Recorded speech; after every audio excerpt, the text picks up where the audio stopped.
Bonjour à tous. Et tout d'abord, un grand merci à la Société des gens de lettres pour l'invitation à participer à ce forum. C'est pour moi évidemment une excellente opportunité de présenter l'état des réflexions au niveau européen et aussi d'échanger avec vous et d'avoir bien sûr le point de vue des créateurs, des auteurs, des distributeurs, qui est essentiel pour le quotidien de mon travail, évidemment. Donc, mon intervention vise ce matin à vous présenter vraiment l'état des lieux des règles applicables et des travaux en cours. Alexandra a déjà mentionné quelques règles, donc je vais essayer de ne pas faire de redites et de vous expliquer vraiment l'enjeu des travaux actuellement.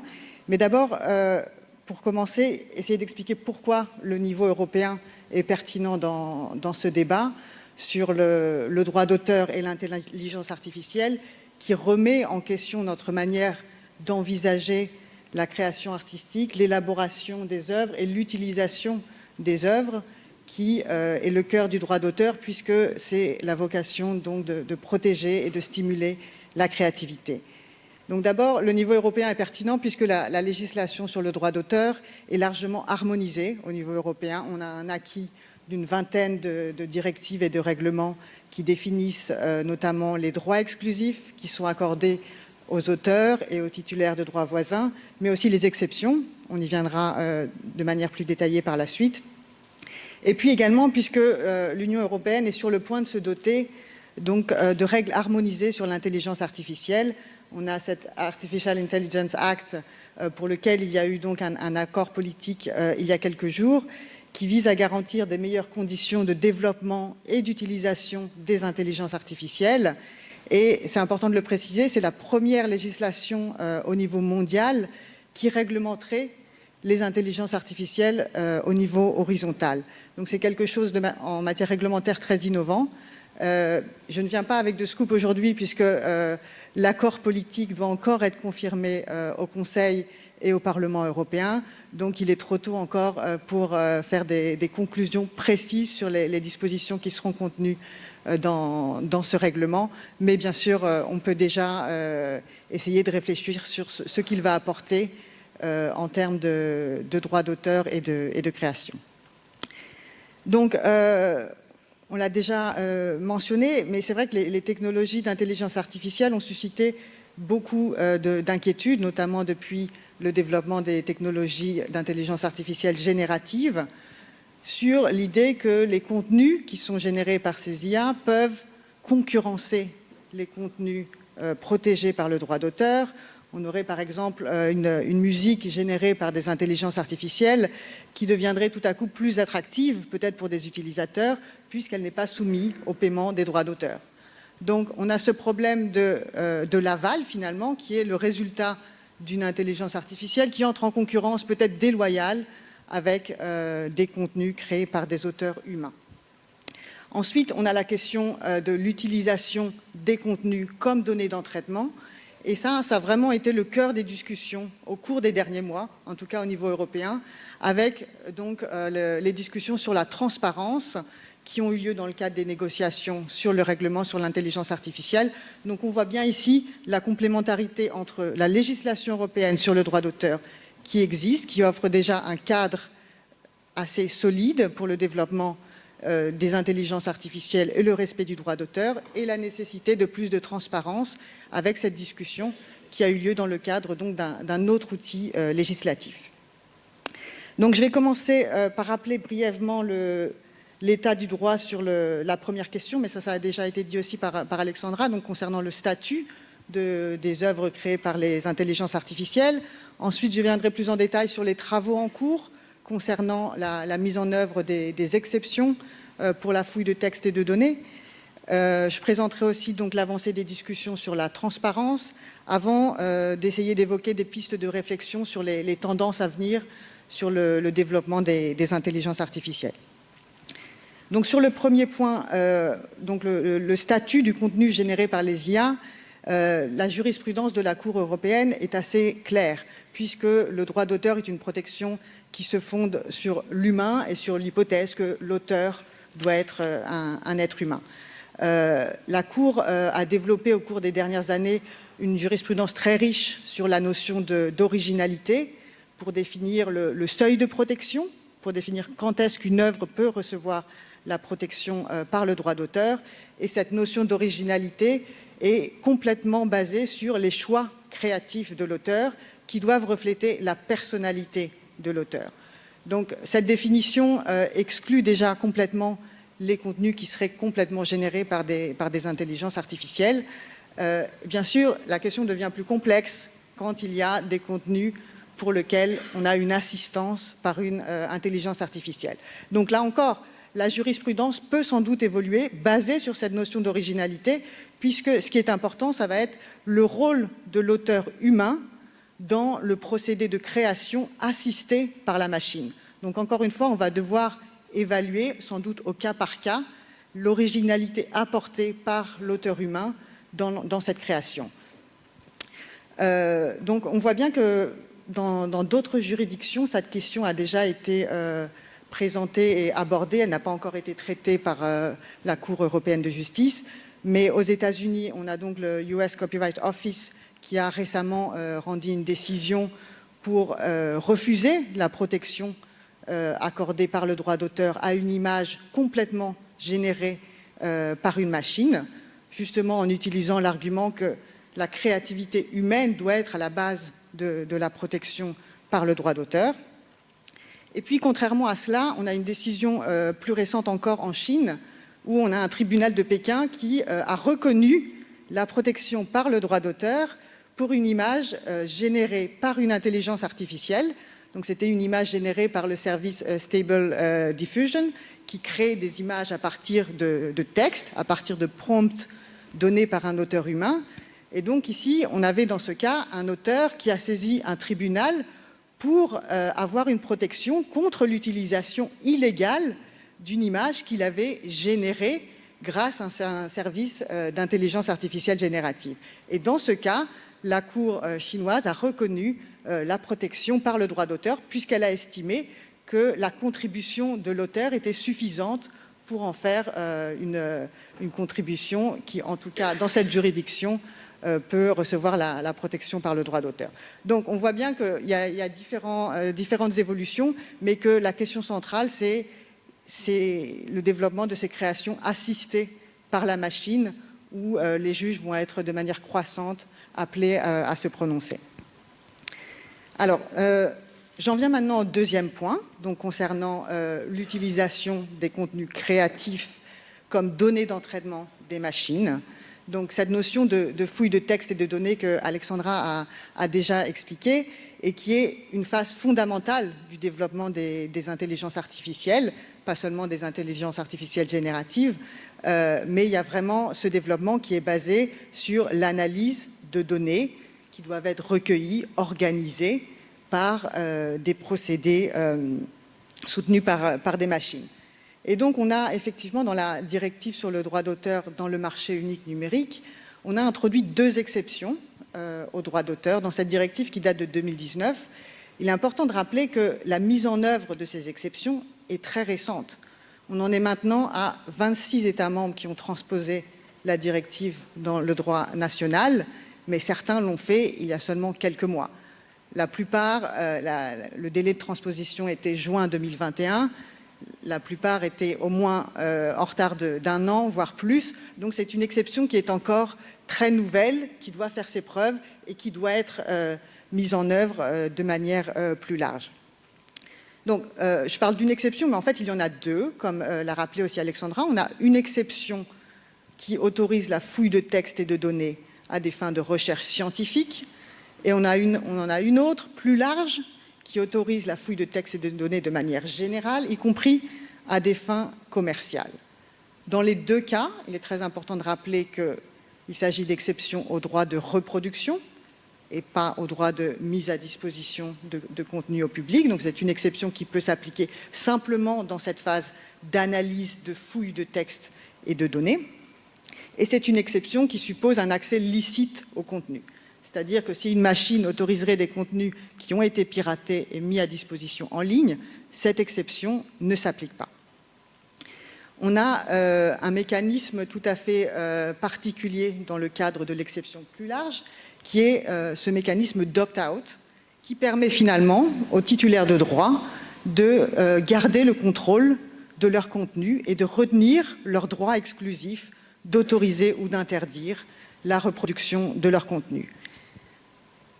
Avec le développement des intelligences artificielles génératives, ce mécanisme d'opt-out a pris une place centrale dans les discussions, puisqu'il est vraiment l'outil qui permet aujourd'hui aux titulaires de droit d'essayer de faire valoir le respect de leurs droits et de décider si leurs contenus peuvent être utilisés pour l'entraînement des machines sous une exception ou sous un contrat, puisque l'opt-out peut aussi être utilisé comme point de départ pour négocier des contrats, des licences pour l'exploitation de ces contenus. Je voudrais insister sur le fait que, justement, la discussion que nous avons eue au niveau européen avec de nombreux titulaires de droit montre bien que ce mécanisme d'opt-out veut être utilisé pas seulement pour interdire, il ne s'agit pas forcément de complètement empêcher la fouille de textes et de données et le développement de ces technologies, mais bien au contraire d'essayer de trouver un terrain où on peut avoir un accord gagnant-gagnant pour les deux côtés et essayer de trouver un accord pour l'exploitation de ces contenus. Un point important également est que, concernant cette exception et cet opt-out, et que cet opt-out doit être lisible par des machines. Et ça, c'est un point qui est précisé dans la directive. Il s'applique seulement aux contenus qui sont disponibles en ligne. Bien évidemment, la plupart des contenus sur lesquels les machines sont entraînées sont des contenus qui sont disponibles en ligne. Et donc, cette condition d'être lisible par des machines s'applique largement. Pourquoi c'est important ? Parce qu'il faut trouver un moyen d'indiquer aux robots qui font le crawling des contenus quels contenus ils peuvent accéder et intégrer dans la fouille de texte et quels contenus doivent être laissés de côté. Donc, de manière technique, on peut utiliser des fichiers qui sont les fichiers qu'on appelle robots.txt, qui sont des fichiers qui existent déjà depuis très longtemps, qui sont utilisés par les moteurs de recherche pour le référencement des contenus sur les moteurs de recherche. Donc, qu'en est-il aujourd'hui de la mise en œuvre de cet opt-out ? Il y a beaucoup de doutes, de questions qui ont été exprimées par les créateurs, par les titulaires de droit sur l'efficacité de cet opt-out. Et on constate dans nos discussions avec les représentants des différents secteurs que justement la vitesse à laquelle les secteurs adoptent ce principe est très différente, que ça dépend beaucoup des spécificités du contenu. Est-ce que ce sont des contenus qui justement ont déjà intégré des métadonnées et sont facilement repérables en ligne? Ça dépend aussi beaucoup des modèles de distribution. Est-ce que ce sont des contenus offerts à travers des services payants ou disponibles largement gratuitement sur Internet? On a des problématiques et des dynamiques qui sont très différentes en fonction des secteurs. Et malgré le scepticisme qu'on a pu noter au cours des derniers mois sur justement ce mécanisme d'opt-out, on commence à observer des signaux assez encourageants qui témoignent d'un recours croissant à ce mécanisme.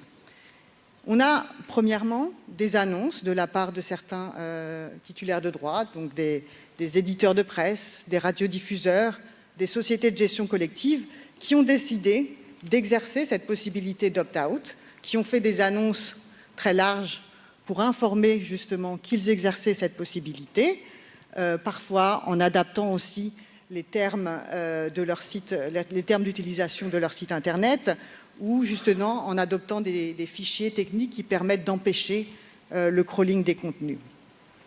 Donc ça, c'est une première tendance importante et assez positive.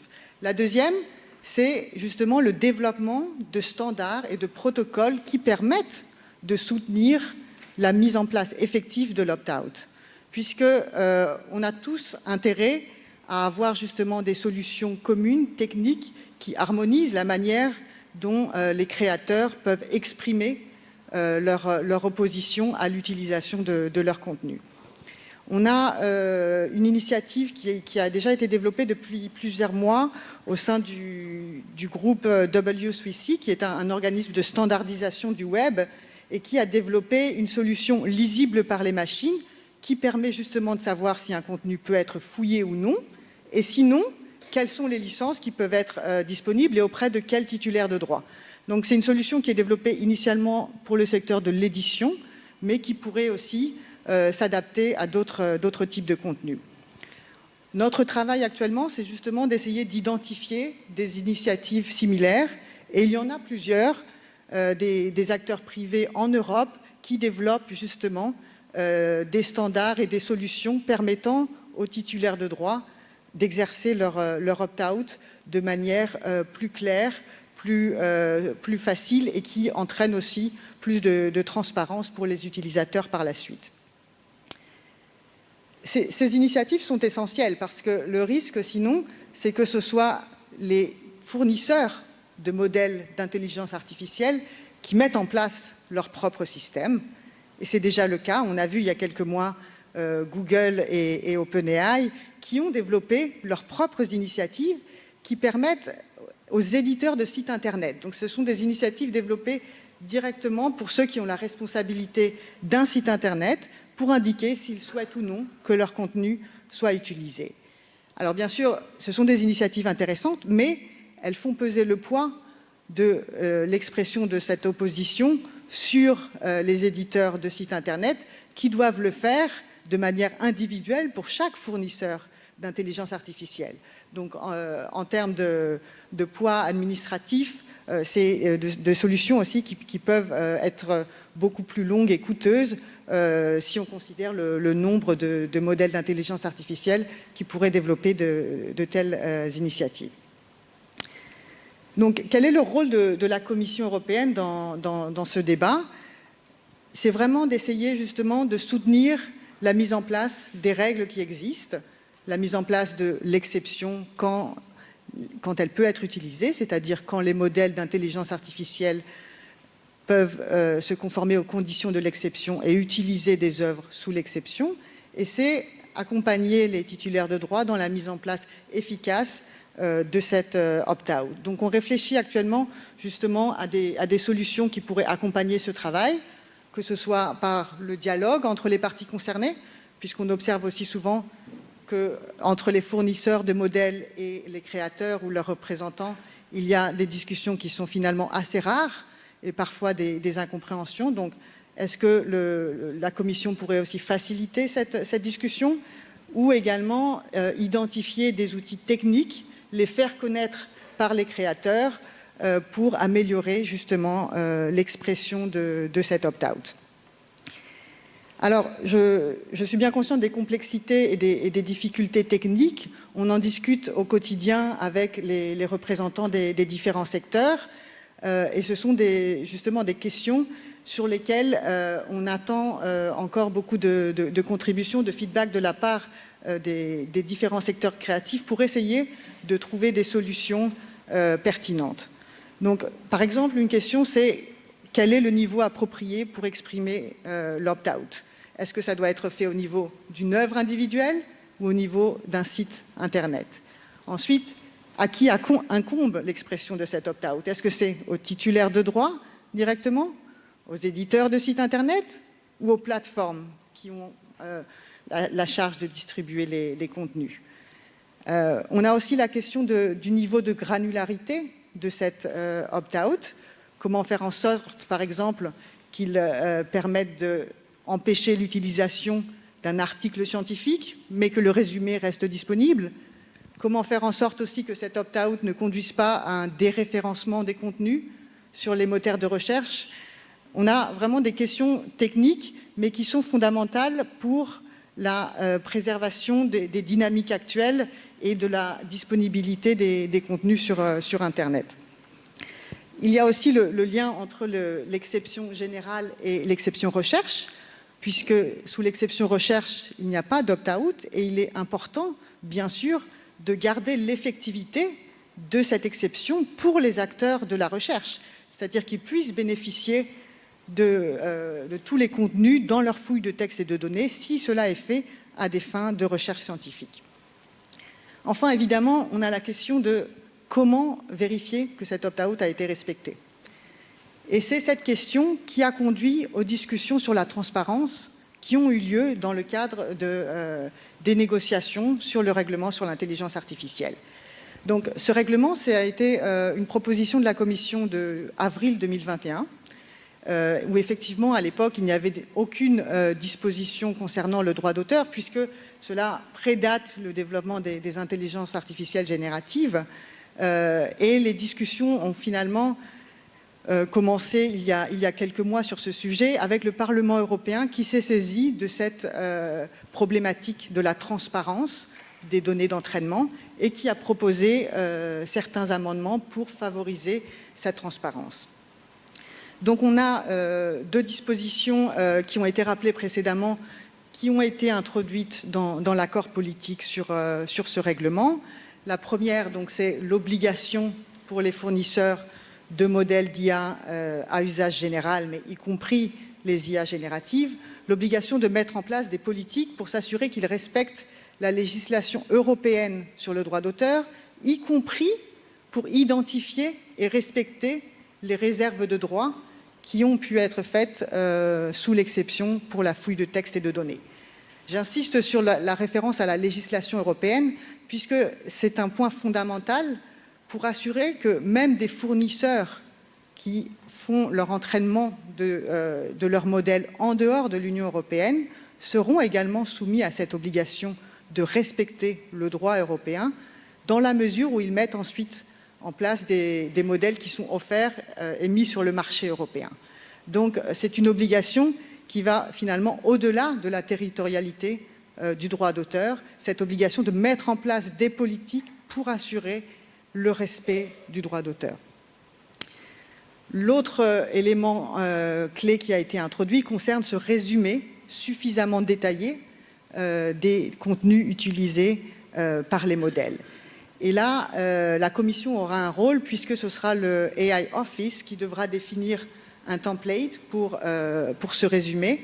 Et bien sûr, les fournisseurs de modèles pourront également développer des codes de pratique pour proposer le type d'informations qu'ils pourraient intégrer dans ce résumé. Donc ce AI Office aura vraiment un rôle fondamental aussi dans la mise en œuvre de ce règlement, puisqu'il supervisera et il sera en charge de contrôler la mise en œuvre des différentes obligations du règlement sur l'IA. Donc pas de contrôler directement le respect du droit d'auteur, mais le respect des deux obligations, par exemple, que j'ai mentionnées précédemment. Donc, je vois bien qu'il peut encore avoir des doutes sur la valeur ajoutée de ces dispositions. Il y aura certainement encore des discussions aussi au niveau technique pour savoir le niveau de détail et de précision de ce résumé.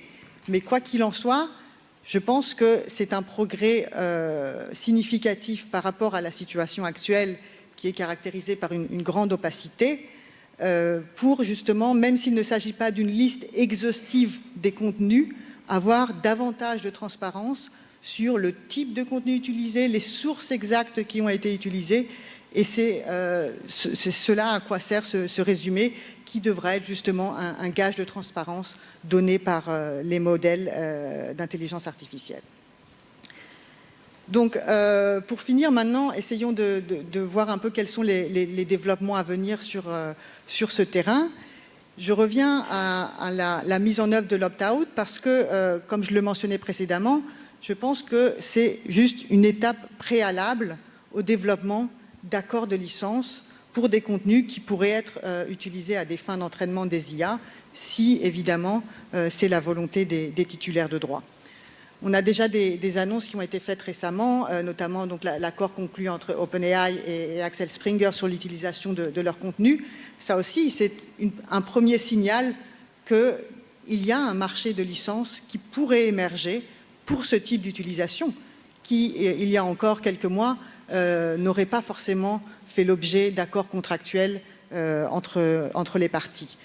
On a aussi des plateformes de distribution de contenu, par exemple Getty Images, qui développent leur propre service d'intelligence artificielle qui est basé complètement sur une bibliothèque de contenu qui a été obtenue à travers des licences. Donc on voit bien que justement, il y a des premiers signaux qui montrent que les choses ne vont pas s'arrêter à l'expression de l'opt-out, l'interdiction de la fouille de textes et de données. Ça, c'est une première étape pour ensuite le développement de pratiques contractuelles. Et aussi, il y a un intérêt de la part des fournisseurs de modèles, puisque on voit de plus en plus qu'ils sont aussi à la recherche de sets de données plus qualitatifs, plus organisés pour entraîner leurs modèles. On a eu beaucoup de craintes exprimées sur le fait que l'opt-out pourrait finalement dégrader la qualité des données qui seraient utilisées par les modèles, puisqu'on aurait moins de données disponibles. Mais on peut aussi voir ces développements d'une manière différente, c'est-à-dire que cette expression de l'opt-out pourrait stimuler, au contraire, une demande pour des bases de données plus organisées, plus qualitatives, et donc encourager le développement d'accords entre les titulaires de droit et les modèles d'intelligence artificielle.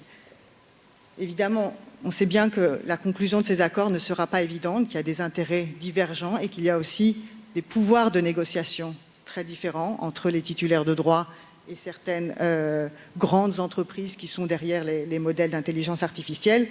Et donc, un équilibre reste à trouver sur le fait de est-ce que ces accords de licence pourront se mettre en place d'eux-mêmes et aboutir à une rémunération équitable pour les titulaires de droit. Il y a déjà des idées qui ont effectivement été exprimées par certains universitaires pour déjà remplacer l'opt-out par un système de licence obligatoire ou de droit à rémunération.